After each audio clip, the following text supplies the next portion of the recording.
Bienvenue sur la cuisine de Mama Gisma. Aujourd'hui, on va faire une recette de bissara. C'est une purée de fèves à la marocaine.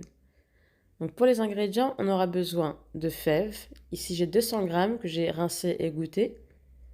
J'ai 100 grammes de pois cassés verts que j'ai rincé et égoutter aussi. On aura besoin de 10 gousses d'ail, à peu près 10, j'en ai mis des petites, enfin moyennes. Du piment en poudre, une cuillère à café, du cumin, une cuillère à café, et une bonne cuillère à café de sel. Il faudra à peu près 60 grammes d'huile d'olive et 1 litre d'eau. J'ai pas utilisé 1 litre complet, j'ai mis à peu près 900 millilitres. Donc moi je vais faire la recette au cookéo. Pour le cookéo, on va venir mettre en cuisson sous pression, mode cuisson sous pression.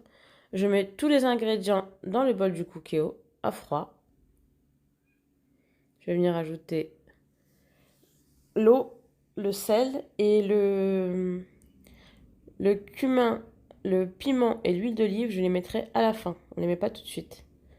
Donc là, je lance la cuisson pour 15 minutes sous pression. Sur la vidéo, j'avais mis 10 minutes, mais ça n'a pas suffi. Donc 15 minutes, c'est très bien. Ensuite, on ajoute le piment, le cumin, l'huile d'olive. Et on vient mixer le tout avec un mixeur plongeant. Une fois qu'on a bien mixé, on vérifie la texture. Si jamais vous voyez que c'est trop épais, vous pouvez ajouter un petit verre d'eau bouillante. Vous ne mettez pas de l'eau froide, vous mettez de l'eau bouillante. Vous vérifiez après s'il manque du sel. Et la texture, elle va être un petit peu liquide. Enfin, pas liquide, mais elle va pas être super épaisse. C'est normal parce que ça épaissit très vite la bissara. Donc là, je vais ajouter un bon filet d'huile d'olive. Et je vais venir rallumer mon cookéo, cette fois-ci en mode doré.